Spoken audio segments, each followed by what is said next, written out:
Some houses breathe, not like you or me, but with a pulse as slow, deliberate, alive.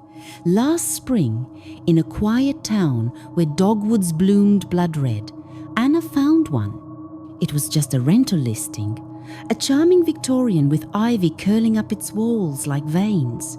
But the moment she stepped inside, she felt it, watching her, waiting. Have you ever walked into a place and known something was wrong? By the end of this story, you'll wonder if Anna should have trusted that feeling, or if it was already too late. Anna was 28, chasing a fresh start after a breakup that left her heart in pieces. She'd moved to Willow Creek, a sleepy town in upstate New York, where spring painted the hills in pastel greens and pinks. The house on Maple Street was perfect, too perfect. Rent was half what it should have been for a place that size. 3 stories, stained glass windows, a wraparound porch that creaked like it was whispering secrets. The landlord, a nervous man named Mr. Harrow, handed her the keys with a warning. "Don't go in the attic, it's locked for a reason." Anna laughed it off. Old houses had quirks, right? But that night, as she unpacked, she heard a faint tapping from above, like fingernails on wood, steady, insistent.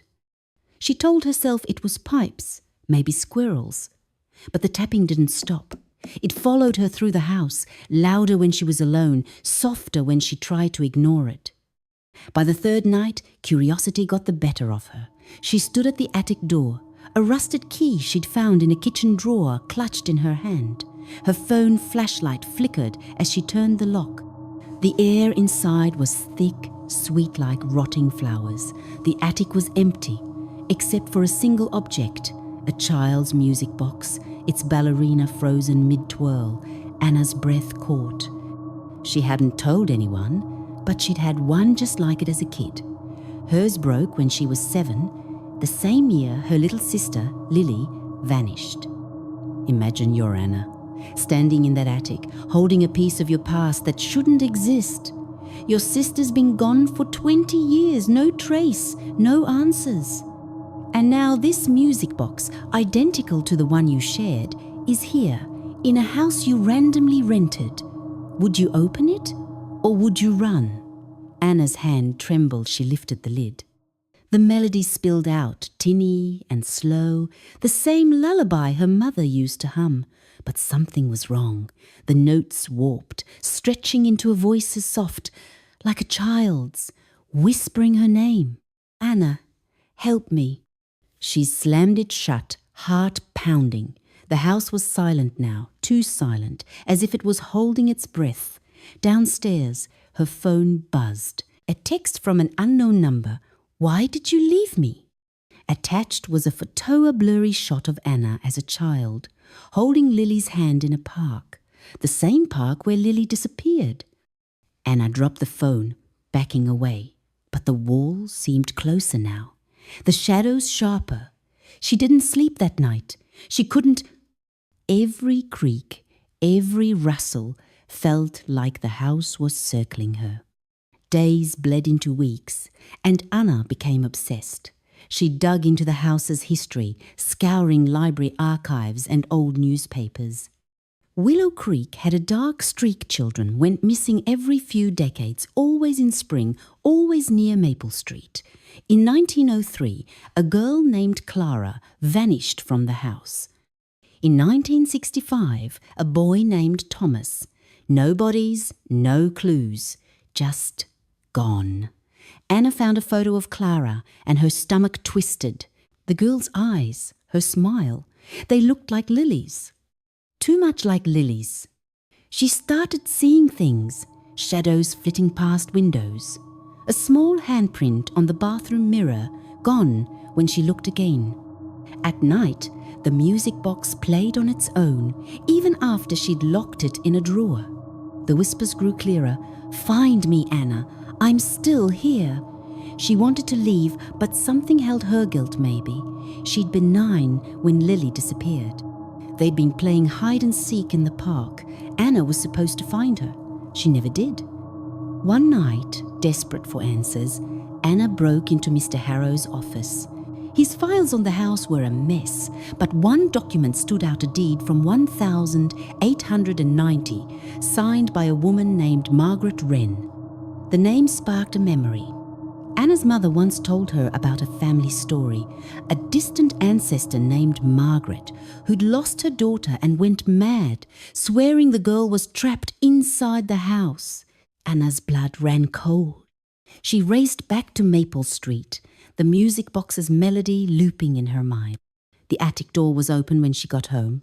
She didn't question it. She climbed the stairs, the air growing heavier with each step. The music box sat in the center of the room, lit up, spinning its tune. But now there was something else, a door in the wall, one she'd never seen before. It was small, child-sized, carved with flowers that looked too much like the ones on Lily's favorite dress. Anna's hands shook as she pushed it open. Inside was a room that shouldn't exist. The walls were covered in drawings crude, childish sketches of trees, a park, a smiling family, Lily's drawings. In the center stood a figure, small and pale, her back to Anna. "Lily?" Anna whispered, tears burning her eyes. The figure turned, and Anna screamed. It wasn't Lily. It wasn't even human. Its face was a blur, like a photo left in the rain, and its voice was a chorus of children, Clara, Thomas, Lily, all of them. "You found us," it said. "Now you stay." The door slammed shut behind her. Anna clawed at it, but it was gone, just a blank wall now. The figure stepped closer, its form shifting, Lily one moment, Clara the next. "You left us," it hissed. "But the house keeps us safe. It loves us." Anna's mind fractured. She remembered that day in the park, the guilt she'd buried. She hadn't just lost Lily. She'd seen something, a shadow, pulling her sister into the trees. She'd run, too scared to scream, and told everyone Lily just vanished. The figure reached for Anna, but she stumbled back, knocking over the music box. It shattered, and the room dissolved. She was back in the attic, alone, the child's door gone. The house was quiet, no tapping, no whispers. She packed her bags and left that night, vowing never to return. But weeks later, settled in a new city, Anna got a package. No return address. Inside was a music box, identical to the one she'd destroyed. She didn't open it. She burned it, buried the ashes. It didn't matter. Last month, Anna disappeared. Her friends say she'd been acting strange, hearing whispers, seeing shadows. The house on Maple Street is up for rent again, cheaper than ever. Mr. Harrow swears the attic's locked, but tenants don't last long. They hear things, tapping, a child's voice, and sometimes, late at night, a melody drifts through the walls. So, what do you think? Was the house alive, feeding on grief, trapping souls like flies in a web? Or was Anna's guilt so heavy it conjured horrors that weren't there? One thing's certain. Some places don't let go. If you're ever in Willow Creek, stay away from Maple Street, unless you're curious. Tell me in the comments, would you spend a night in that house? And if you felt it watching you, would you run or open the door?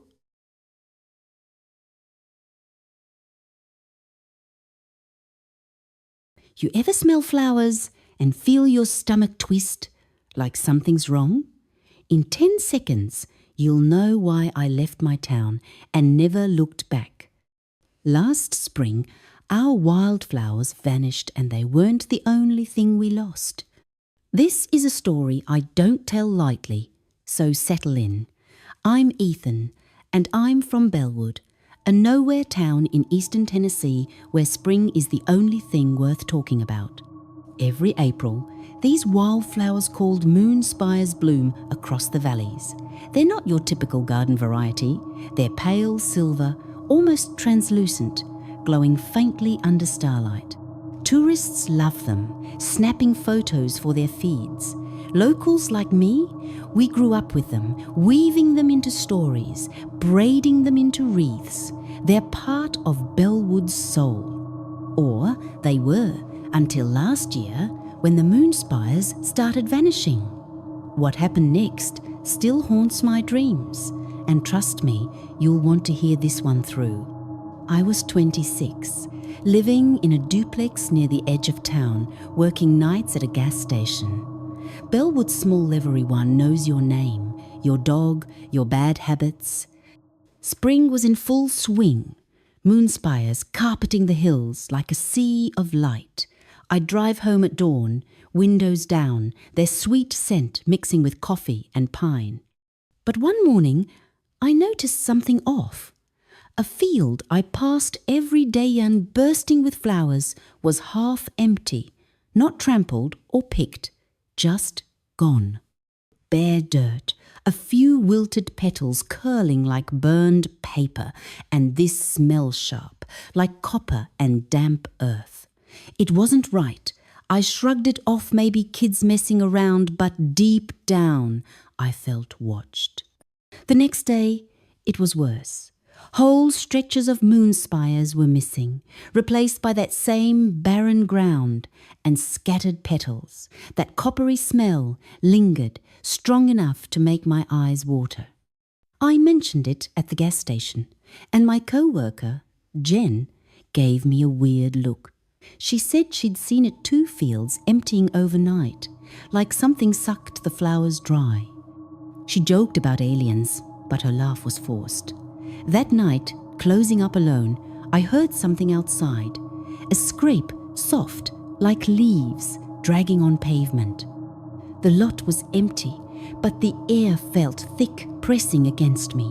I locked the door fast, heart racing, and caught that smell again, seeping through the vents.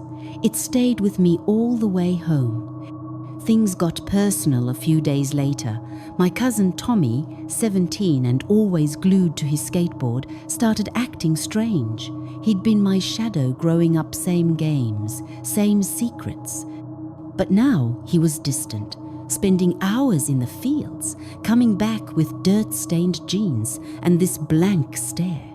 One evening, I caught him in my backyard, kneeling by a patch of moon spires. "They're singing, Ethan," he mumbled, fingers tracing the petals. "They want me to listen." I pulled him inside, creeped out. His hands were cold, and his eyes, God, they didn't look right, like he was seeing something I couldn't. That night, I woke to a sound in my duplex. A rustle, faint, like petals brushing wood. I checked every room, nothing, but my front door was cracked open, and that smell was everywhere. Tommy didn't come home the next day. His mommy aunt called me, hysterical. His board was in his room, phone dead, no note. We searched the town, the woods, the fields. I went to the biggest Moonspire Valley, a place Tommy loved. It was a graveyard, bare patches everywhere, petals like ash, that copper stench choking me.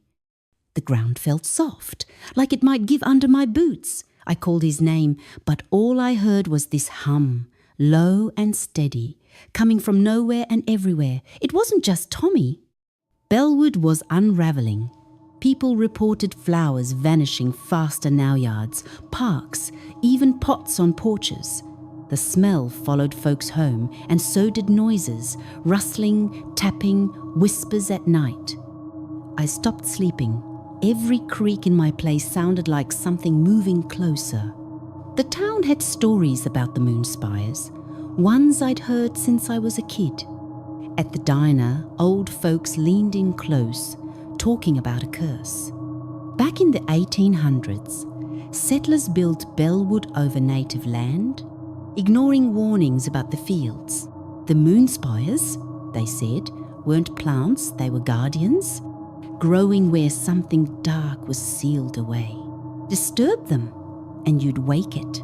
In 1876, a farmer named Jonah Pike ripped up a field for crops. His wife and kids disappeared that spring, leaving only petals in their beds. The town burned his farm, and the flowers grew back thicker. I always thought it was just talk to scare kids. But with Tommy gone, those stories felt too real. By May, Bellwood was a ghost town waiting to happen. Tourists stopped coming. Locals stayed inside after dark. I started having nightmares, fields of silver, petals falling like rain, and Tommy's voice, not his, saying, "Join us." I'd wake up gasping, "Hey, that smell in my nose." Then I found something that broke me. In my mailbox, no stamp, was a moon spire, fresh, glowing, wrapped in one of Tommy's bandanas. I dropped it, hands shaking. It didn't wilt. Even days later, I burned it, but the smell stayed, and so did the whispers. "Ethan, you're next." I couldn't wait anymore. Tommy was out there, I knew it. So one night, I grabbed a flashlight, a crowbar, and headed to the valley. The moon was gone, clouds thick, but the moon spires lit the way, glowing like they were alive. The air was heavy, buzzing with that hum. I reached a clearing gun I'd searched before, but it was different now. The ground was sunken, petals swirling upward, not falling, forming shape size, maybe, or mal. The smell was a wall, metallic and raw. I gripped the crowbar, calling Tommy's name. The hum turned to whispers. Clear now. He's ours. Then the ground moved, not shaking, but breathing. A crack opened, narrow but deep, and something pale slithered into the roots. I thought, but they twisted like fingers. I should have run. Instead, I knelt by the crack, shining my light. It wasn't a root, it was a hand, small, pale, reaching up. I screamed, falling back, but more came, clawing the dirt. The whispers roared, names I knew, Tommy, Jonah Pike's kids, others. I swung the crowbar, hitting something soft, and the hands retreated. But one grabbed my ankle, cold as death, pulling hard. I kicked free, scrambling away as the crack widened, the hum now a scream. I ran, whispers chasing me. "You can't leave us." I went to my aunt's house, shaking, and told her everything. She didn't laugh, she cried. She'd found Tommy's journal under his bed, pages of moonspire sketches, words like, "They call me," and "I'm sorry." She said her grandma, great-grandmas to warn about the flowers, saying they kept the hunger asleep, disturb them and it wakes. I dug deeper, hitting the library for old records. A diary from 1840 by a settler's wife talked about the fields like they were alive. She wrote of dream silver blooms, a voice promising rest if she gave what was owed. Her son vanished soon after. Another record, from 1910, they mentioned my family's name, Harrisons. My ancestor, Caleb Harrison, lost his sister in a field. Petals were found in her shoes. My stomach dropped. This Thingit knew us. The flowers were everywhere now, creeping up walls, choking trees. I heard them at night, rustling outside my duplex, tapping my windows. One morning, I found a trail of petals leading to my door. I didn't open it. I packed a bag, ready to leave, but I couldn't, not without trying for Tommy. So I went back, at dusk, with salt and a lighter, thinking I could burn the heart of it. The valley was worse ground split wide, petals floating like ghosts. I saw him then, Tommy, standing in the clearing, same jacket, same slouch. "Ethan," he said, voice soft. It's okay. I'm home. I ran to him, tears burning, but he didn't move.